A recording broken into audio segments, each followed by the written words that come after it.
Woo! It's the Matt Kwazaborski Show calling you live in direct from Washington, D.C. And I'm joined again together with my good friend Jonathan Mathers, who's calling up in New Jersey, his hometown. What's up, John? What's going on? How's it going, man? What is the name of your hometown? I forget.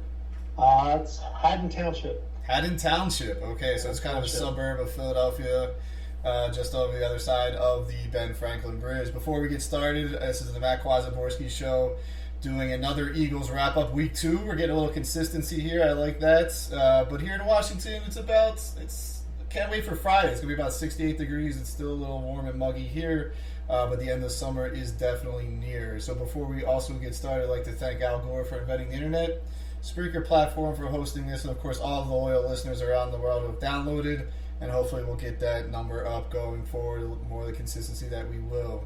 So again, joined again by Jonathan Mathers, my good friend that we met in Brigantine, New Jersey, living next door together during COVID in these condos overlooking the Atlantic Ocean. But, I guess you kind of say fate brought us together. It's very true. It's a beautiful thing, right? Beautiful thing. And thank goodness you're an Eagles fan and not a Cowboys fan, or we would have never spoken. Exactly. Or a Giants fan or any other kind of fan. That's for damn sure. I would talk to you if you were a Giants fan. That's fine. We were just making fun of each other a lot. But Cowboys fans, I just can't stand. Yeah. Like how Howard Eskin, the famous Philadelphia journalist, calls them cockroaches. They come out when they win. And I guess they're out kind of this week gloating after beating Cincinnati. But we're here to talk about the Eagles and what a fantastic performance. Kind of like took it to the next level. This organization has really moved forward. And John, like what I'd like to do to start with the game, give me your top 3 favorite moments from that game. Top 3 moments. Let's see. The Quez Watkins touchdown pass. Just beautiful thing. Darius Slay probably, the pick in the end zone, we kind of just sealed the deal. And finally, third thing, oh man, put me on the spot for that third thing. Just Jalen Hurts' performance. I'm not gonna single it out. I'm gonna single it out. That's gonna be my moment. Just overall performance by him. Just I think best performance of his Eagles career. Agreed. I'll go with my top 3 moments. I'm right there with you with the Quez Watkins because I like the way that play developed. The second was that Jalen Hurts touchdown run. That second one that he had was something out of that I've never seen before. We have a history of having quarterbacks that can run, going back to Donovan and then right after him Michael Vick, and they're both different runners. Donovan was shifty, but he had more of that straight up bull running kind of look. Michael Vick had a little more. He was more shifty, more elusive with a little bull running. But then Jalen has the deceptiveness.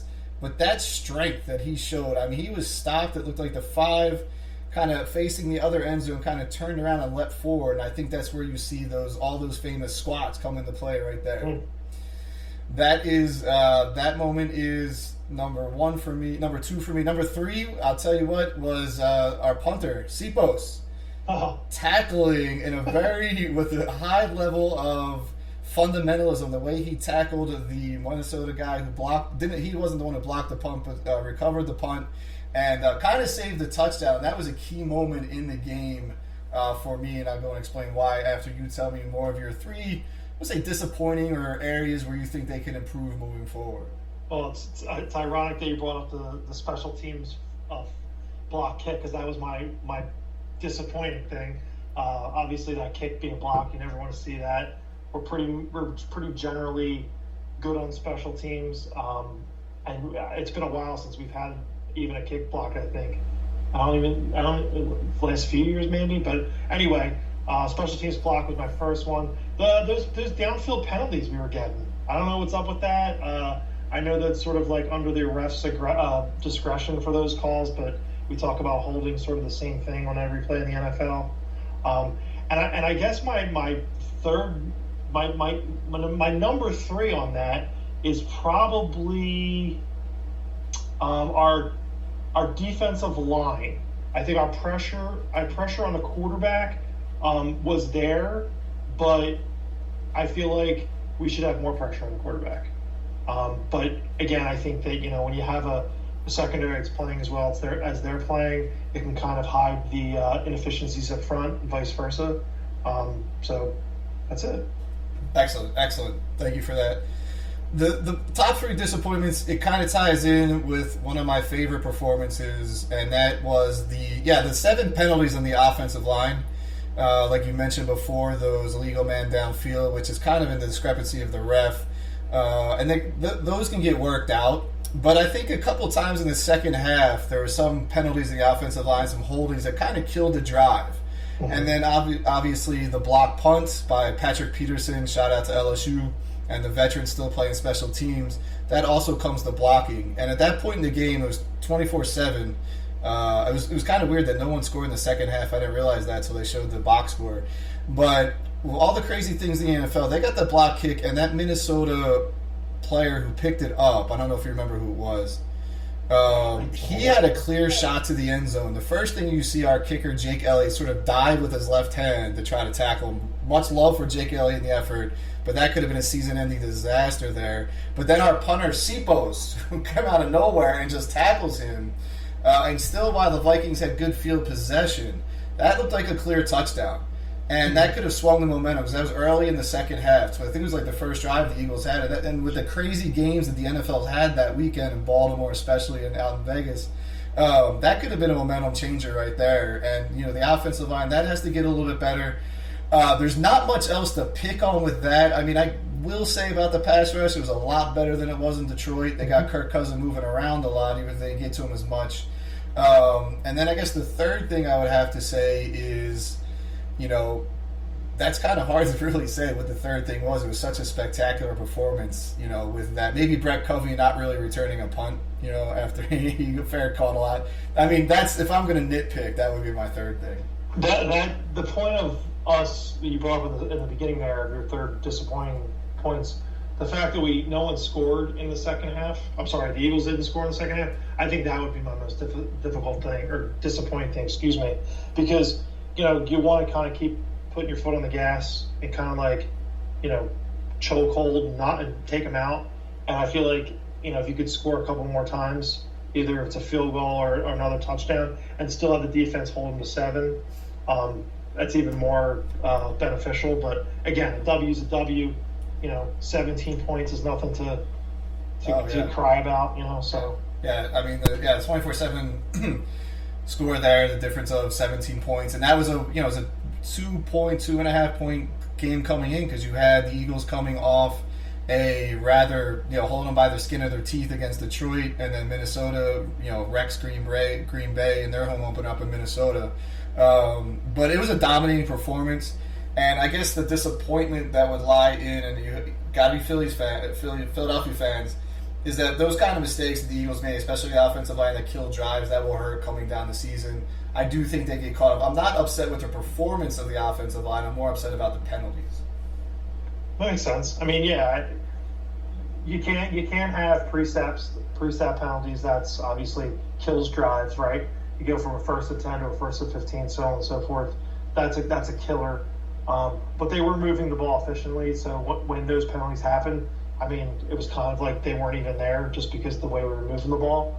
But yeah, I agree. You can't have the penalties. But on a game that was so dominating, I mean, it seems like we're kind of both really trying to take a magnifying glass and really find the negatives. Right. And there really wasn't many, which is always a good thing it's always a good feeling after a game. Right.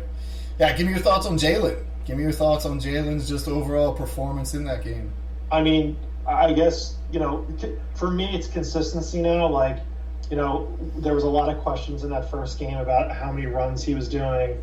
Now the second game, he stays in the pocket. And, man, he was throwing some dimes, man, between defenders, the deep ball, thread needles, hitting different receivers. Again, for me, I can't say week 2 is okay, Jalen has answered all the critics. He has to do it now more consistently. It's going to be like that every week for him, I think. But that's the standard for him as well. So, I mean, that – and again, like I said, I think his best game as an Eagle, just the poise, command of the offense and not turning the ball over. Yeah. You know, the one interception, I get it goes to him, but you know, when those balls get not caught, that's what happens. You know, and that screenplay was kind of weird. It was kind of threw it into traffic there, but you know, that stuff happens. But luckily, you know. Yeah.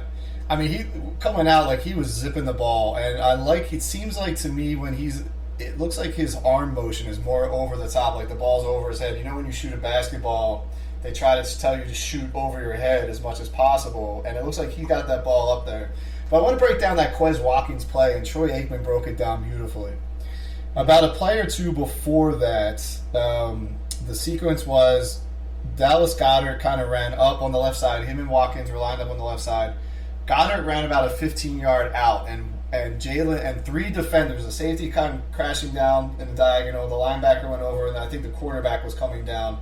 And Jalen threw a really good ball, even to 6'7" Dallas Goedert had to jump. But I think just Goddard jumped a little too early, and it kind of went off his hands when he came back down, and that was incomplete. But Aikman said that was the best throw they had seen Jalen make up to that point. But then the very next series, on the first down, on the Quez touchdown, Goddard kind of ran the same out pattern. You know, go up 15 yards, hit the sticks, maybe 10 yards, and go there. The safety bit, and Watkins kind of crossed over Goddard's pass, and then just went straight up. And when the safety saw Watkins and his speed just go, the safety kind of turned, but he had nothing left, and he was wide open.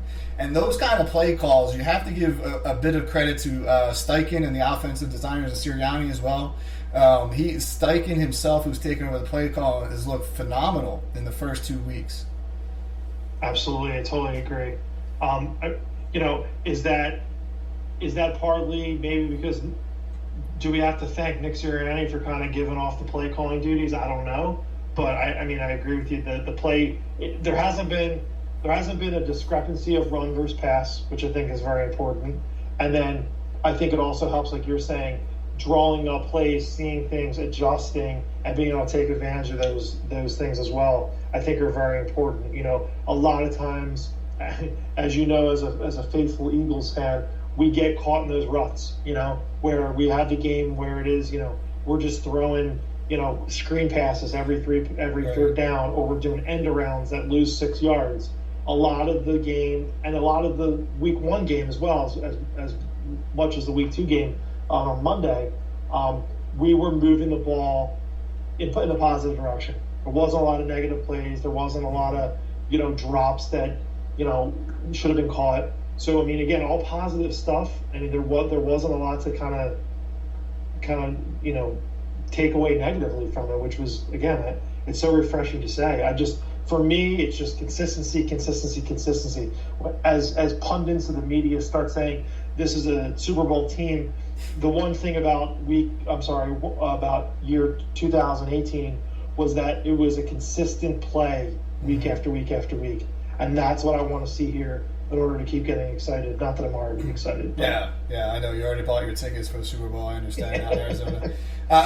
One thing I will say, I stand corrected. I was a little worried about Devonta Smith last week on our podcast.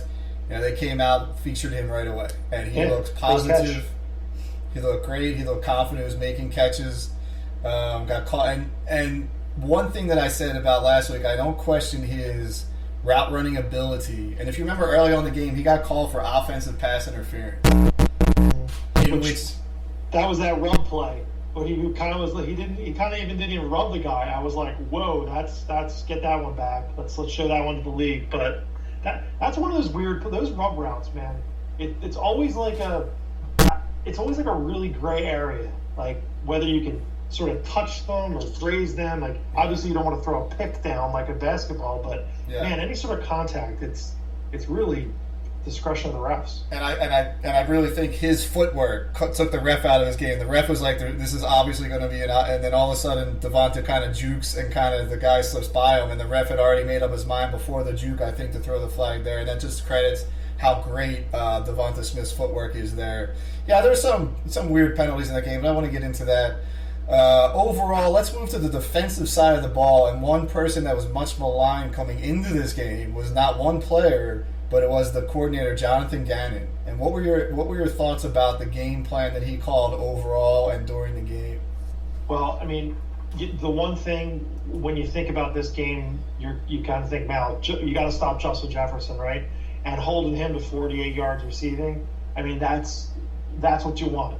You know, you want that. And you also don't want Adam Thielen or Irv Smith to have monster games either, which they didn't. You know, they had, Adam Thielen had 4 receptions for 52. Irv Smith did have that 1 touchdown pass, or 1 touchdown catch, excuse me. But overall, like, there's Dalvin Cook too, who was, I think, a pretty good rusher. Kind of held him in check as well.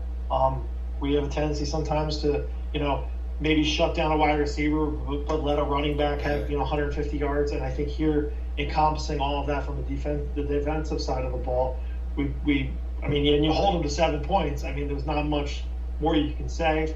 There was some pressure. I noticed that a little bit more, dialing up. So that was great. Past that, Avonte Maddox looked real good. He made a nice pick. Yeah. Like I said, the defensive line, but I was looking a lot for Jordan Davis again for this game. I didn't see him a lot. I didn't look at how many snaps he had, but I was expecting to see him a little bit more. But other than that, man, like, there's not really much. TJ Edwards flies the ball. Yes. He's making all the tackles. Yeah. So yeah, I think probably I would argue too, one of the best games of Jonathan Gadden's career as well. So again, let's get some consistency. I'd love to have that rolling into this week against Washington, and we'll see. Yeah. To reflect on Gadden, his, the pass rush is what it is in terms of, like, the talent level that's there. And we do definitely have the talent level. Maybe it's not as good as we're used to having. It's talking about BG and Cox. What was interesting, first from a pass rusher perspective, is the use of Hassan Reddick. There's a lot of, national commentators are getting, this is not what we signed Hassan Reddick for. Well, yes, it is when he drops off in the coverage. If you listen to Gannon's press conference, that's what they got Hassan Reddick. And I think Gannon wants to ultimately run as this hybrid 3-4, where it looks like a 3-4, then all of a sudden the quarterback reads as a 3-4 and he goes to a 4-3 and vice versa. And I thought it was very interesting that Hassan Reddick was covering Justin Jefferson at one point, and that's either one of two things. One, it's completely a blown coverage by the Eagles. Or two, it was completely designed to throw off Minnesota. I really do think that. And Reddick was getting pressure up there, but the use of the blitz, he blitzed on perfect times. Usually, the traditionals, you blitz on 3rd down or 2nd and long. But there was one, I think may have been after the punt return that the punter tackled the guy. I think he blitzed Edwards, like, right away. I think it was either the 1st or 2nd down, and I really thought he timed the use of the blitz because he's not known as a blitzing coordinator. We in Philadelphia want to blitz every single down, 0 package. That's just the way we were raised. But overall, the defensive game plan, and you got and now we have a new leader on the defense, or another leader on that defense that we have not had in the secondary since Malcolm Jenkins in the Super Bowl with Darius Slay. Right, and I think having Bradbury as well, though Bradbury was, I think he had 1 or 2 pass deflections or something. But, we talk about corners, and we haven't had that 1-2 corner, probably since maybe like Lito and Sheldon. Yeah. Back in those days, or, Bobby Taylor, and having that now, I think is very important, especially in the NFC East we're going to find out this week with Washington. They have a stacked receiving core. Yeah. You play the New York Giants. They have a pretty decent wide receiving core, and it's really important that you have 2 good secondary players. For a long time it was one person really good on one side and one kind of serviceable guy on the other side, and then you add Avonte Maddox in the slot, which to me, he's really playing like one of the best nickel corners in this league. Game after game, he's playing really well. Yeah, very good point. I think Bradbury, he's clearly a step up over Steven Nelson. No, not that Steven Nelson wasn't serviceable. Yeah. He's clearly a step up. Going back to Slay, and the very first time I think they threw to Jefferson, Slay did one of the best veteran move I've ever seen. And you and I have played basketball. We played down the post. We know when the ref's watching, and we know we can sort of get away with a little bit of contact there in order to cause a turnover. Talking about the hand grab? And what that did is, like, you saw Slade do that, and he angled his body just enough, and he did grab Jefferson's left hand, and Jefferson's looking for the flag, and everyone's like, oh, it was just a great play. But when you look at the replay, but Slade knew exactly what to do not to get called for that, and that got into Jefferson's head. I think that got a little bit into Jefferson's head that night, and it just so happens, I love Justin Jefferson. You know how much I love him. But I think that play kind of really said, all right, you're in the big leagues now, kid. You're not going to get the 181 yards you got last week against Green Bay, who has a really good secondary, by the way, as well. Yeah, I mean, Slay shut him down. I mean, he put him on ice, and that's what you want your number one corner to do. Yeah. It's like I said, it's a lot of times where, we shut down that one corner, and then that second or third receiver has a day, but everyone sort of did their job, and shutting him down was the game plan. I would say I think everyone sort of knew that coming off of Justin Jefferson's Week 1 performance. That's what everyone was talking about, and they didn't ignore that. They sort of hit it head on, and you're right. And Slay, man, I mean, could he have had 4 interceptions? I mean, he dropped 2 of them, right? Yeah. So I mean, he could have had a career day if that that was already pretty much a career day. I don't know if he's had 2 interceptions previously. He has not. No, he has not. It's really nice. Yeah, and kind of like a great moment was when he was being subbed out by Zach McPherson. He kind of waved Zach McPherson, go back to the sidelines. Kind of like the starting pitcher waving the manager back into the dugout in baseball, and then he comes up and then gets that great interception that pretty much sealed the game for them there. And you know what? I'm glad you brought Zach McPherson up. He doesn't get enough credit for, number one, special teams.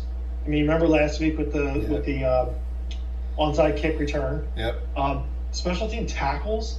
He's always down there. He's always in there making a tackle. He made a big play on Monday night. Yeah. And he's not we haven't seen him a lot at corner or safety, but he can play those positions too. But I just think it's a good shout out for him too, because he's been playing really well as well. Agreed. Yeah, and he did win Special Teams Player of the Week for Week 1, which I was shocked. You're really here for the backup cornerback being Special Teams Player of the Week, and not really getting on the stat sheet, either scoring touchdowns or whatever. Yeah, but then you see Slade take his helmet off and said, "This is my house," and all of this. And I see a little bit passing of the guard from Fletch to Slay a little bit. I think in terms of leadership, I'm not taking away from Fletch, but Fletcher Cox, we're talking about the longtime defensive tackle, definitely Eagles Hall of Famer.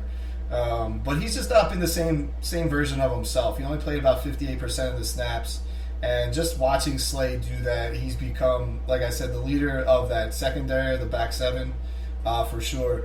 Going back to your Jordan Davis point, I like reading the snap counts. He played about the same amount of snaps, 21. But I also think, too, the defensive line played much better. That whatever combination started, shut Cook down.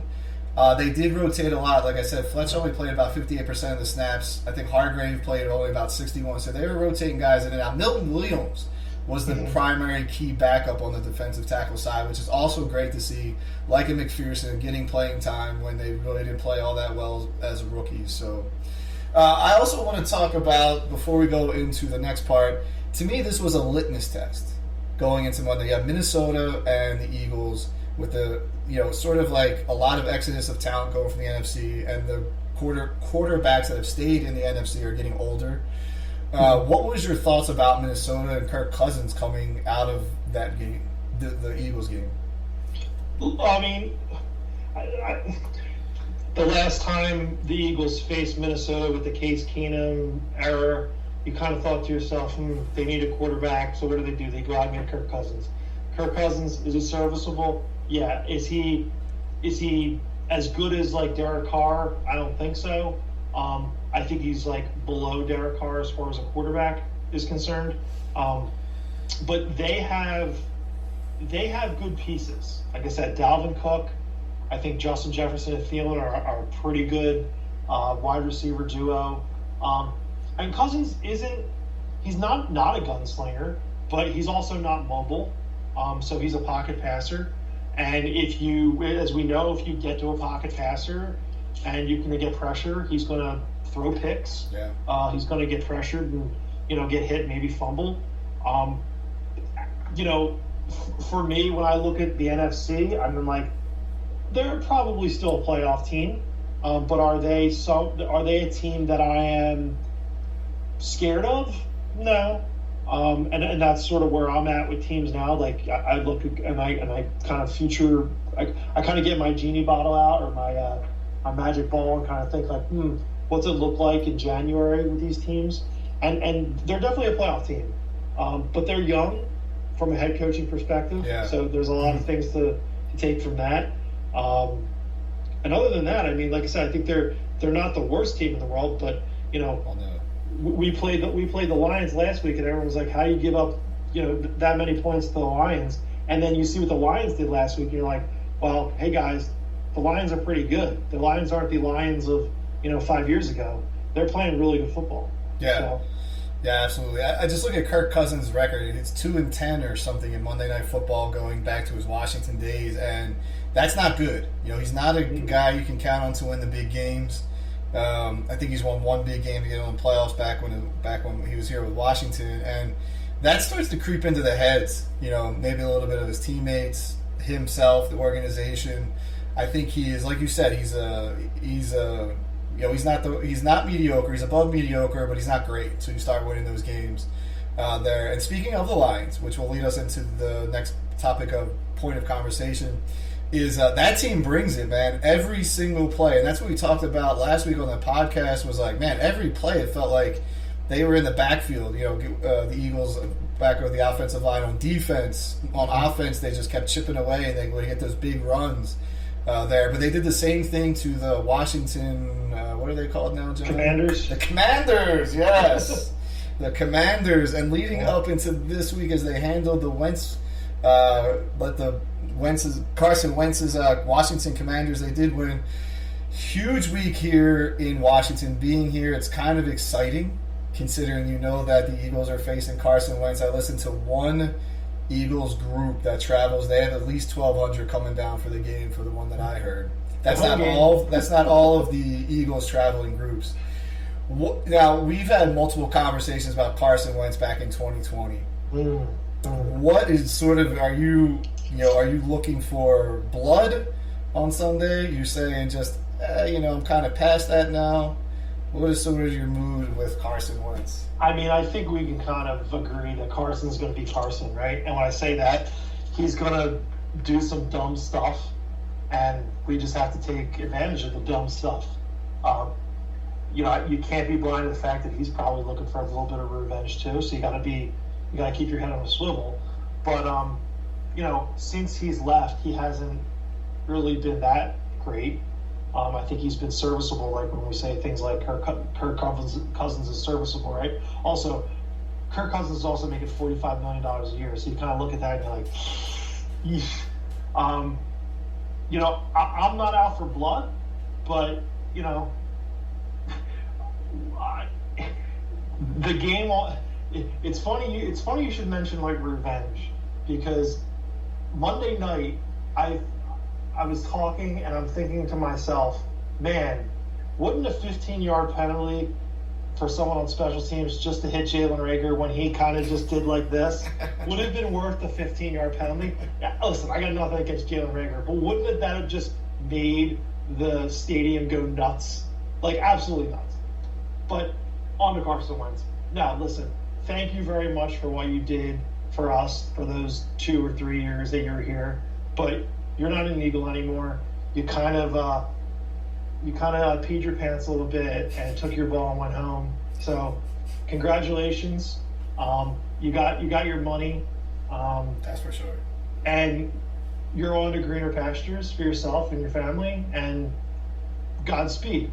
But when that ball gets kicked off, I want your face in the dirt. So I wouldn't say I don't want the guy injured. I never want that on anybody, but I want him to have a poor performance. Exactly. Yeah.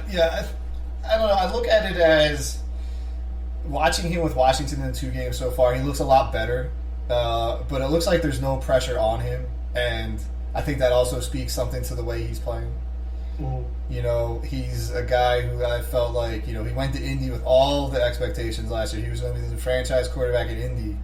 as we discussed last week, man, we need to see the 30 for 30 on the end of the Eagles' days and whatever happened in Indy, how they got rid of him. Because to me, unfortunately, it goes to COVID. If you remember, he was playing really well, got COVID last year with Indianapolis, got COVID, did not come back, and then just the whole team threw a goose egg against Jacksonville in that last game. And the weird stat is that Indy has not won in Jacksonville since like 2014, including this week. But they got rid of him very fast, very fast. When I saw the trade to Washington, I was like, okay, Washington needs a quarterback. Why not? But it's just still a little bit odd to me that of all the hype that we had, we especially after 2017, those 12 games, we don't get to the playoffs without him in those first 12 games. God bless Nick Foles for his, catching lightning in a bottle many times with the Eagles, not just that time. But it's just like this was supposed to be, the next Donovan. He had all the same physical skills as Donovan. He could run, he could throw. He was a bear back there to bring down. And how quickly it just went to crap. It still shocks me that we're going to see him twice a year, perhaps for the next 5 years, or perhaps just for this year. Who knows? But we're still going to see him 2 times at least this year, barring injury to Carson. I kind of like you would wish him the best. He doesn't have the pressure on him down in Washington, but he does have some talent at that wide receiver position. Yeah, I think this is his last shot. I mean, I think a lot of people can agree. This is his last shot. He the way he left here, the way he ended at the Colts, and now he's at the Commanders. And listen, like after this, what are you going to do? Like you're going to get traded to a 4th team. You're going to end up being Ryan Fitzpatrick. I mean, Ryan Fitzpatrick made a career of being a serviceable backup, could start type quarterback. The thing that I question about Carson Wentz is his mental toughness.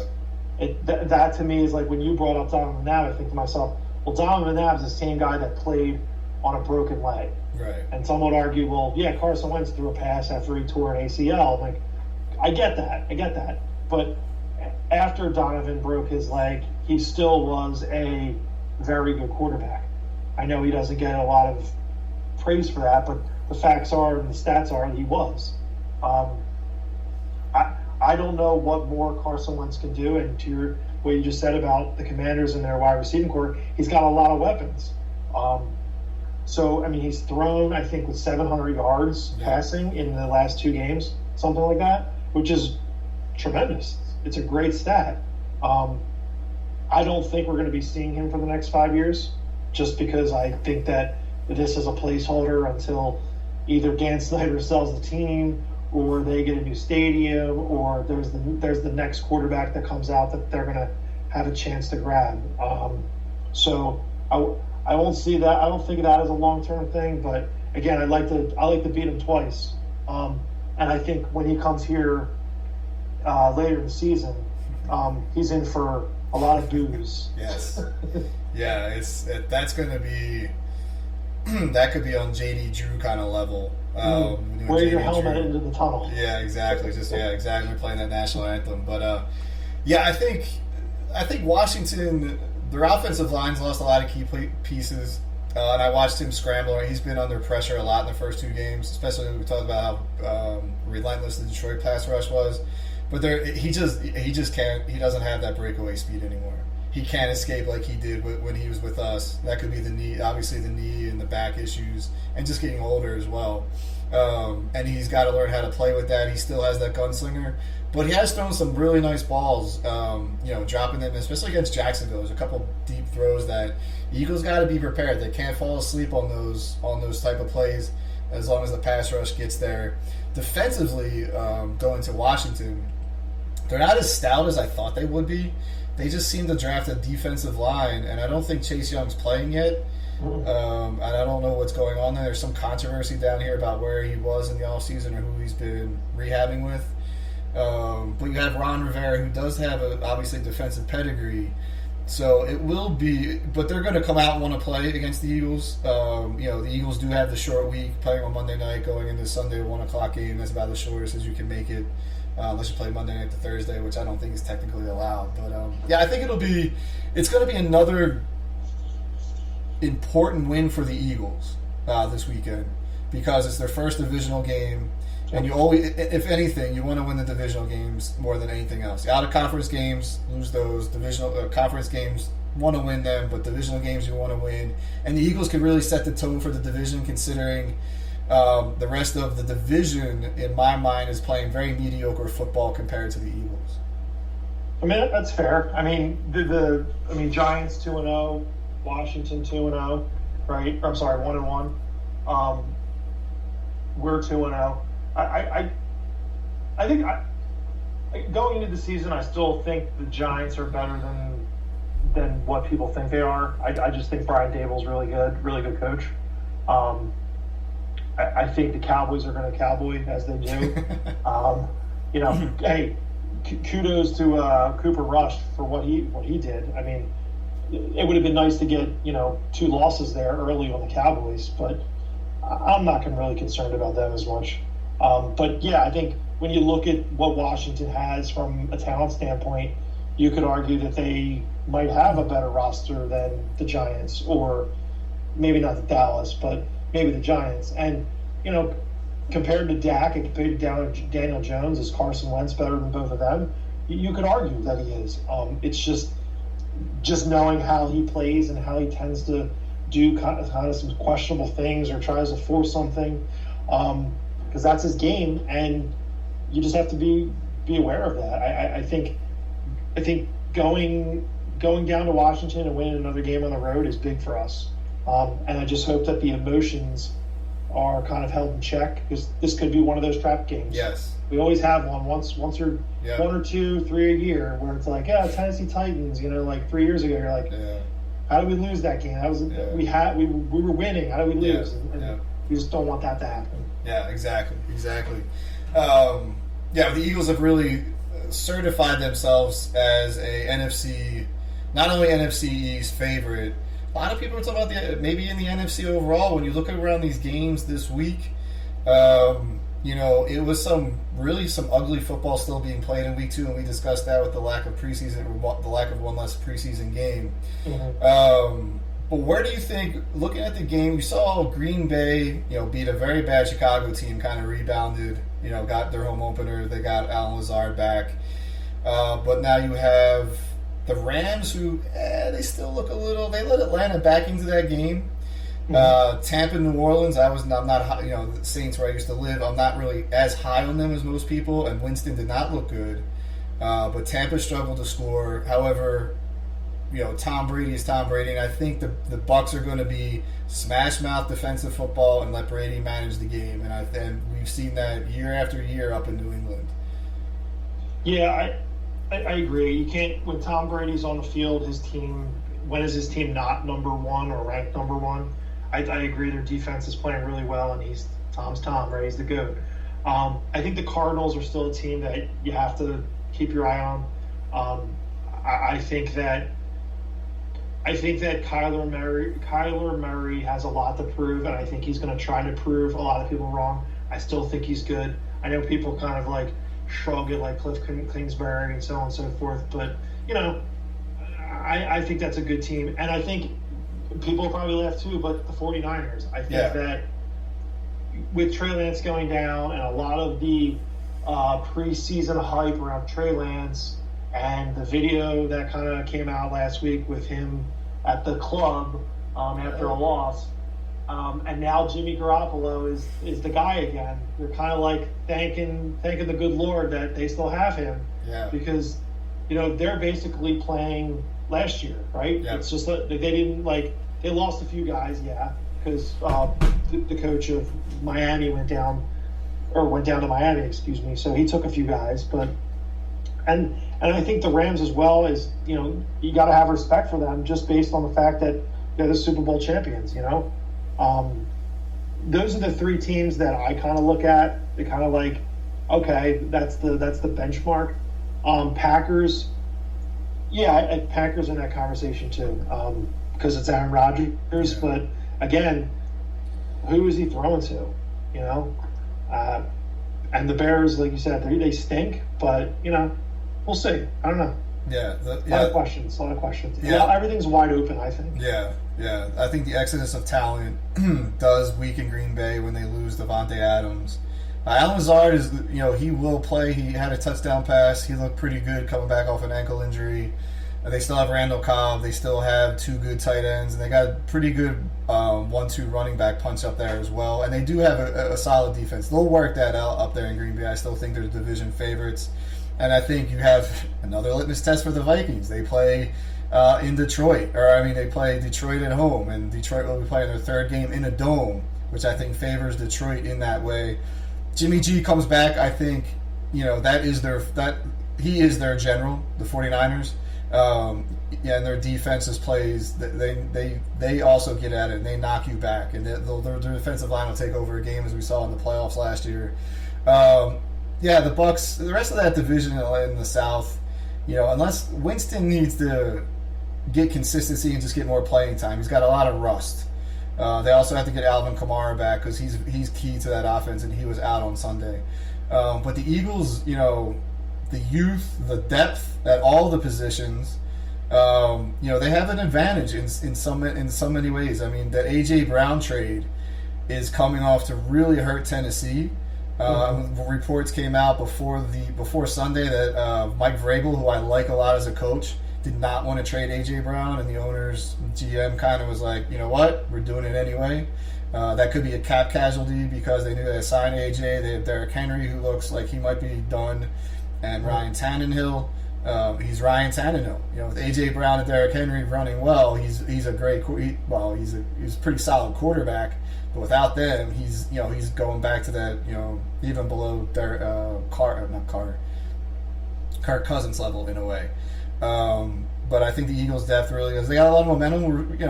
Left some points on the board, and I really did like Jalen's comments. Like, we have to clean up the second half. That just shows you where his head is overall. There was a clip I saw somewhere where he was interviewed after a game in Oklahoma where he had like 5 touchdowns, and it was like, yeah, we left some plays out there, and like you're starting to see why people think that he can be as good as advertised. Yeah. And I think that's, again, I hate to make you smile, but that's going to be a testament to Howie Roseman to be able to pull that trigger, when he had Wentz, and did he kind of see the future? Yes. Did he kind of want to build the quote-unquote quarterback factory? I don't know, but he's just leadership-wise. I see a lot of McNabb in him. I just from a play standpoint with his legs, you mentioned running earlier, his accuracy, I think it can get better, so we'll see. But man, from a leadership standpoint and getting guys to rally around you, that's priceless. Yeah, that's priceless. That's one of the things that when we go back and we look at Carson Wentz's career here, that was a lot of the question marks after the Super Bowl. What happened was, could he lead this team? Could he get the keys back and take him to the promised land once again? And I think that his ego got in the way a little bit. I think his mental, whatever you want to call that, got in the way. And Jalen has no pressure on him right now because at the end of the day, he's going to get an opportunity somewhere else. If it's not here, I hope it's going to be here. Yeah. And if it works out, he plays his ass off like he's been doing. Yeah. He's going to get a contract. Yeah. That's going to be a life changer for him. So he's playing with house money at this point. Yeah. So yeah, it's also the first time, I guess, it's high schoolers had the same offensive coach. Going back even his days at Alabama, Oklahoma, he gets drafted. Dougie P's here as the head coach, has to learn the offense. Nick comes in, gets his offense. So second year in offense, he's settling down, and we definitely see him settling down. That's for sure. So that's the future looks good. And I gave your boy a shout out last week. Don't do the well too many times. I just want to make sure you gave him one a week too. don't go. I tell you cleaned up a lot of his mistakes. But it was a good picture also last week.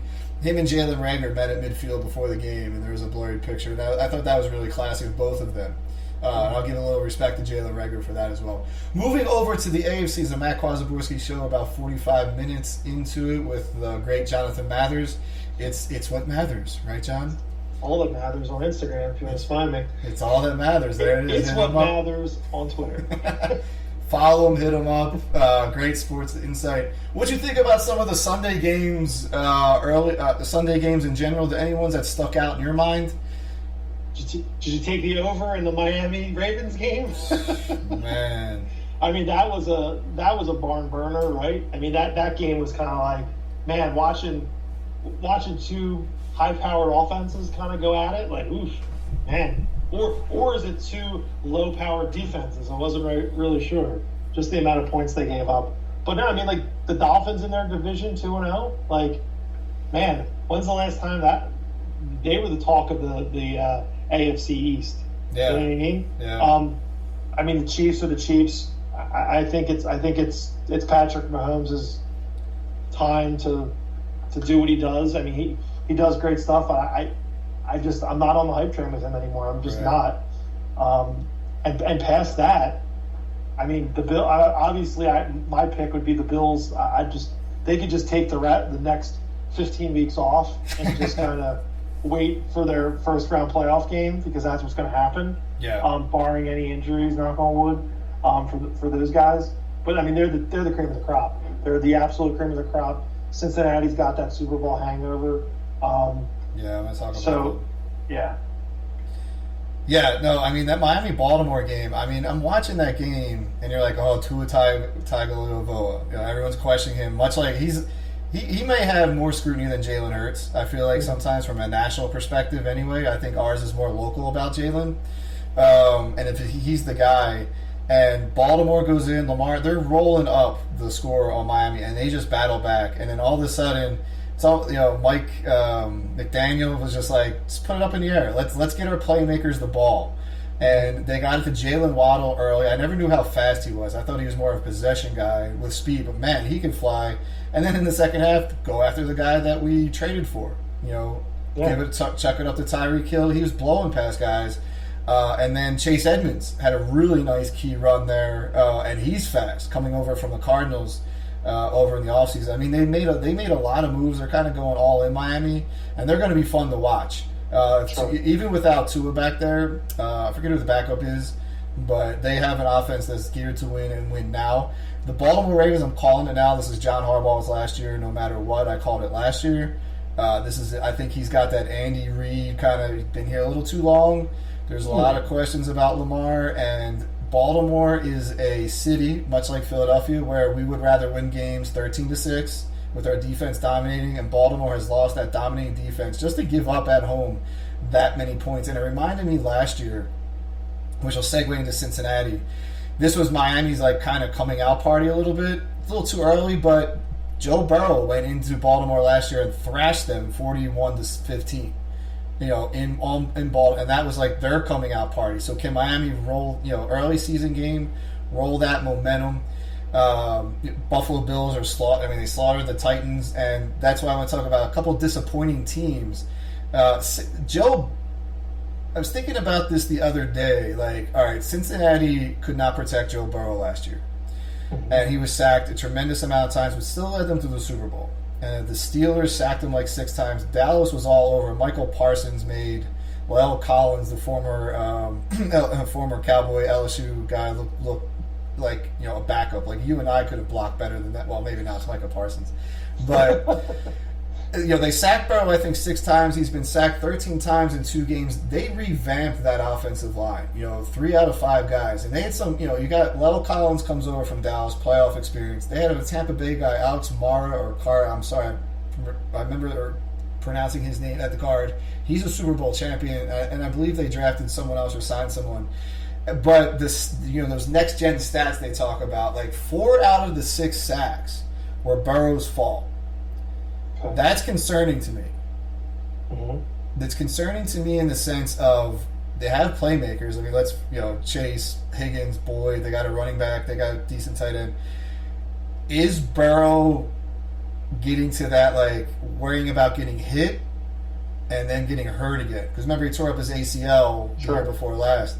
when 4 of the 6 sacks, and he even admitted it, that's a little concerning to me. Yeah, I mean, listen, we Super Bowl hangover, is it real? Like, I don't know. It's one of those terms that everyone sort of like throws around, but you know, he's always won. Wherever he's been, he's always been good. Yeah. College, both times at college, and when he transferred, right? LSU national championship, second year, Super Bowl, third year, right? Second year, third year. So, I mean, like, he's obviously a winner. I don't get worried about it, 2 weeks into the season. The worrisome part is, I think, exactly what you brought up is, like, there is a glaring need to protect your quarterback. What are you doing about it? And, like, why are we worried about it now until week 2? You're supposed to worry about it in March, right, Right. And I get it. Injuries happen, but again, that's what general managers do, and that's why they have depth. And that's why, it's tough in week 2 when you have to go out and sign guys when your quarterback's getting sacked 14 times. You know what I mean? It's kind of ridiculous. Yeah. I'm not worried about him. I'm not worried about him at all. I mean, I think that he's a heck of a player. Oh, yeah. You just don't get to the Super Bowl because you're okay. I know a lot of people say that about guys like Trent Dilfer and people say Nick Foles and countless other Joe Flacco, countless other guys, but he's a good player. He's going to be fine. They just need to protect him. And once they protect him, he can make any throw on the field.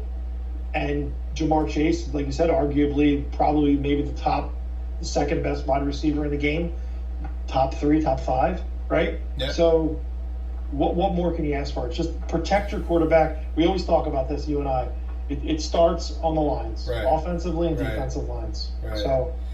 Yeah, but when 4 of the 6 sacks are your fault, that's I don't know. But the offensive line needs to gel. They have 60% of the players are new on that offensive line. Collins may be done anyway. I mean, he looked awful out there against Parsons. That's where the stat thing that I kind of like call BS on. Like, what are you basing on the fact that it's his fault? And I know he admitted some of it, but like, if you're in the pocket, it's collapsing, and none of your receivers open.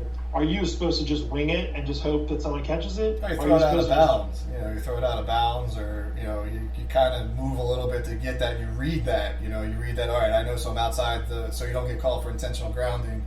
You kind of read that. I don't know. Just because being an LSU fan and how great he was that one year, and then last year, and he is a stud. Like, he's just he sits and smokes his cigars after the game. He's got that swagger, but he's got that respect. He's not cocky in public as it may seem. So you just hope, you just hope that he it's not getting to him, this pass rush. Another two. Look at the AFC South, arguably the worst division in football, right? But it's top down right now. It is top down. Yeah, I mean, who would have thought that the Colts would be as bad as they are? Is Matt Ryan that bad? I mean, It seems so. I thought he was pretty good. I was like, man, Matt Ryan is definitely an upgrade from Carson Wentz. Matt Ryan is definitely an upgrade from who was before Carson? Shoot, Phillip Rivers. Rivers. Like, okay, and like he can sling it, right?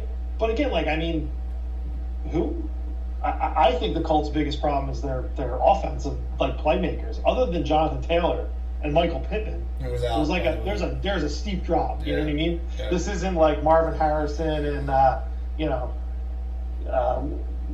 Reggie Wayne. You know what I mean? Yeah. So, yeah. But I mean, the Texans. I mean, Davis Mills is your starting quarterback. Like, I don't even know. I don't even know. Maybe they should just take those 4 teams and throw those other teams in other divisions, just to help other divisions. Yeah. But then you have the Titans. I mean, they look.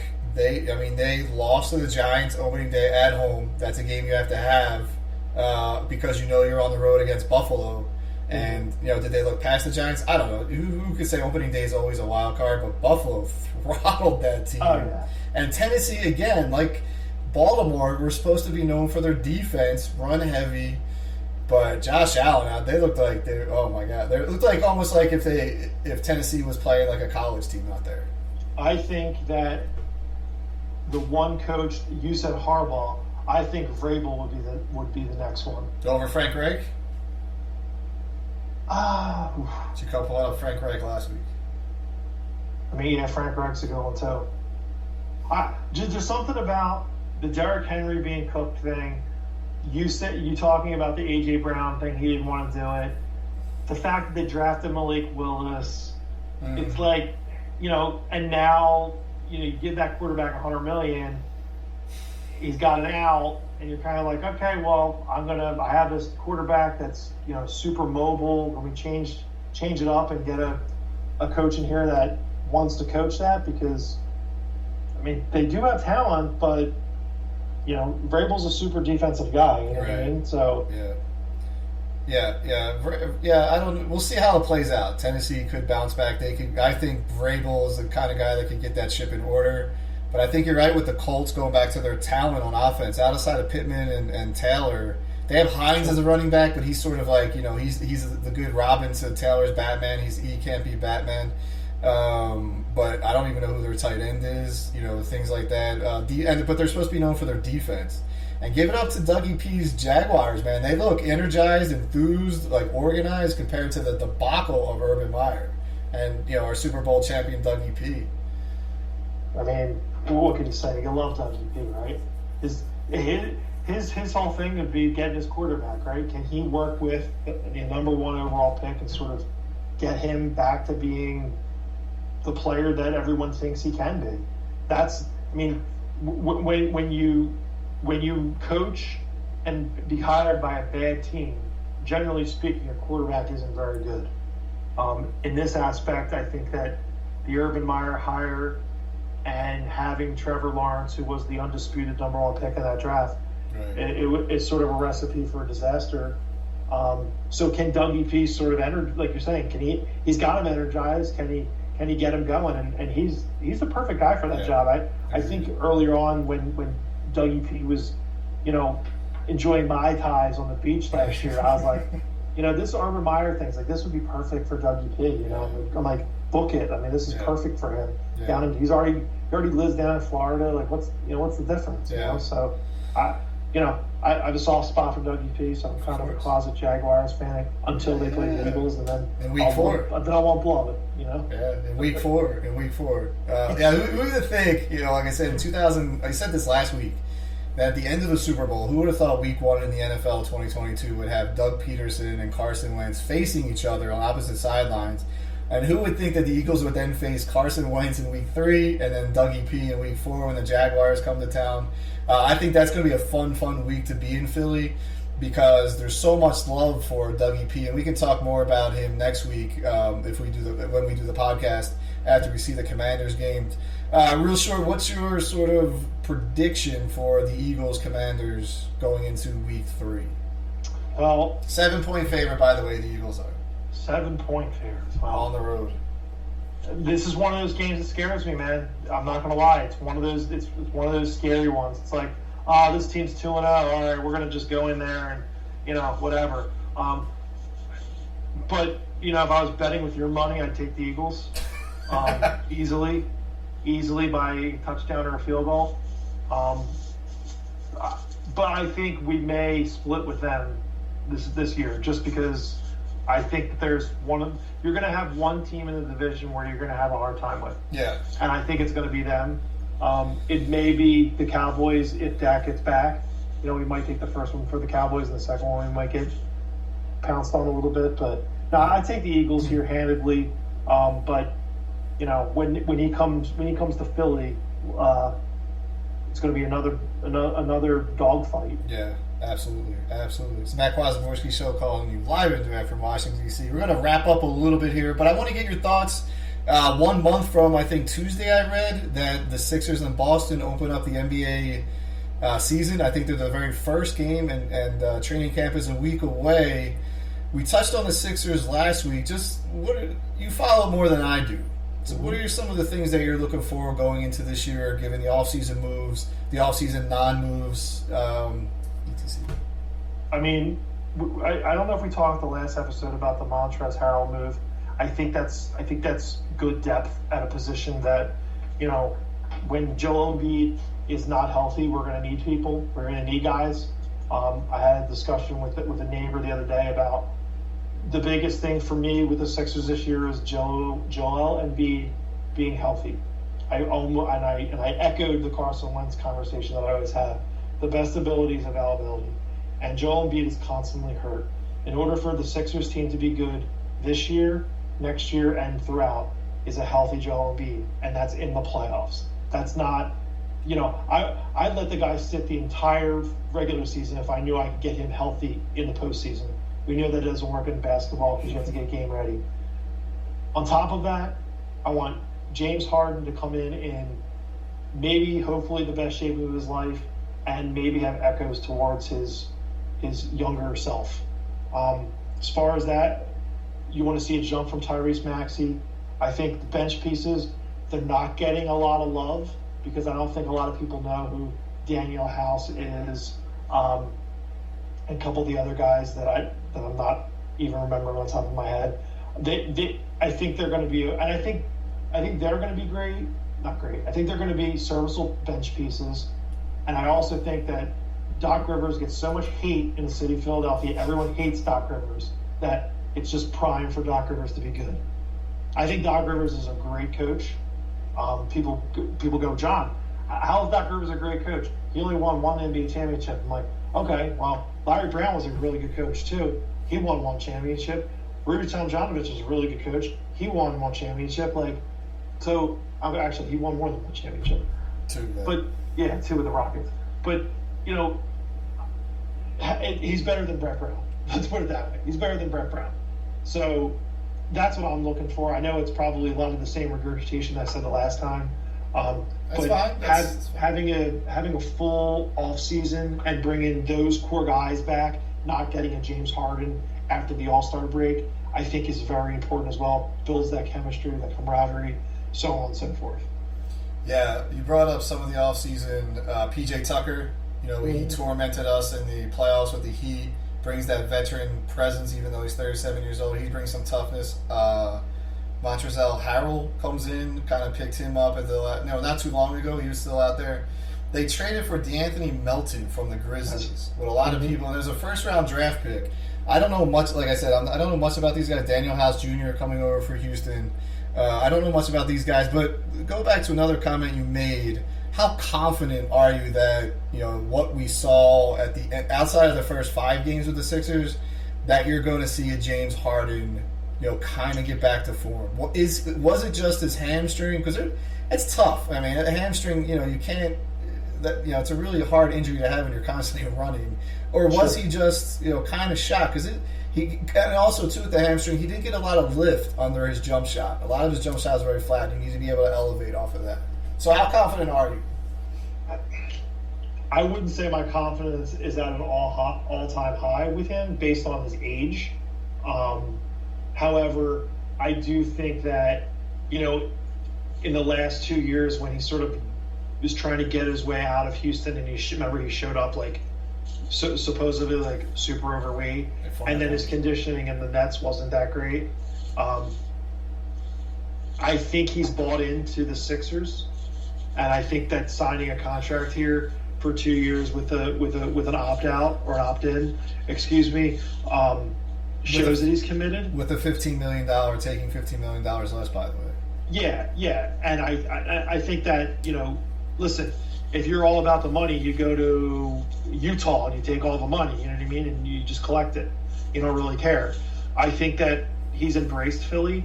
And I'd say if I had to give my number of confidence to where he'd be close to where he is, I'd say 75%. Okay, 75%. I think that's a pretty confident prediction there. I think a lot of it, you'll see a lot of this whole time management with him this year. Him and Joel a little bit more because, like you said, you spoke to the depth. We have to see. Maxey definitely took a leap forward last year. He needs to take the next leap forward. Let's see if he's going to be able to do that. Improve his defense. Yeah, improve his defense. Defense is going to be big. Yeah, but it's going to be.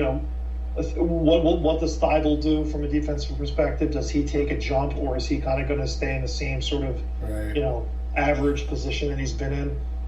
And outside shooting when James Harden's not on the bench, what are we going to do? Is it going to be the Furkan Korkmaz show still, or Shake Milton show? I don't know. Surprisingly, the Furkan survived being jumped by not only 3 Georgian basketball players, but by the Georgian police in the locker room what we did see in that awful EuroLeague game when Turkey played Georgia. That was a little bit scary. I think wrapping up, John, any final thoughts you want to give heading into? You talked about you think the Eagles will win comfortably. I guess so. The question would be, who's got to step up? Who are you looking for a little bit more to step up their game to where the announcers are calling their name a little bit more than, let's say, like Jalen Hurts?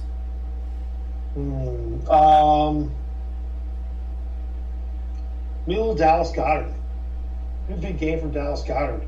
He's a reliable guy. Let's just feed him the ball. I do want to bring up one thing that really aggravated me on the Monday Night Football broadcast. Okay. And I'd be remiss to not talk about this. Sure. What was with the Minnesota Vikings intro into the game? Did you see the Jesse Ventura sort of monologue intro to Monday Night Football?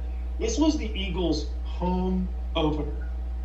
And ESPN rolls out a Jesse Ventura revenge after we beat them in 2018 in the playoffs, and we have Justin Jefferson and we're out for blood and we don't bleed green. Like, cut it out. Like, it's the Eagles home opener. We should get the respect of us having the intro. Save Minnesota's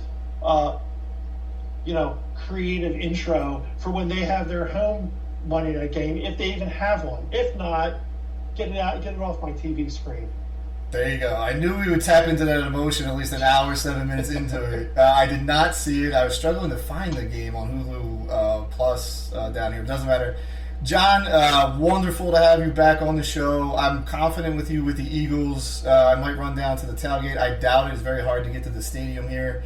But I am confident about the Eagles. I love your Sixers input. It's getting me a little bit more excited about the season, so I appreciate that.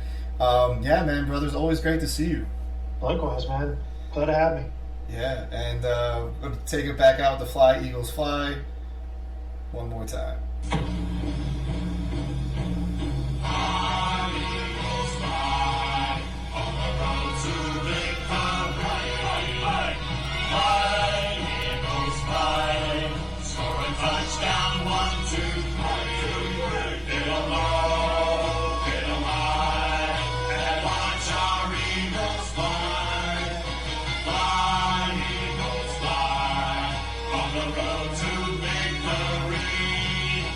E-A-G-L-E-S, Eagles!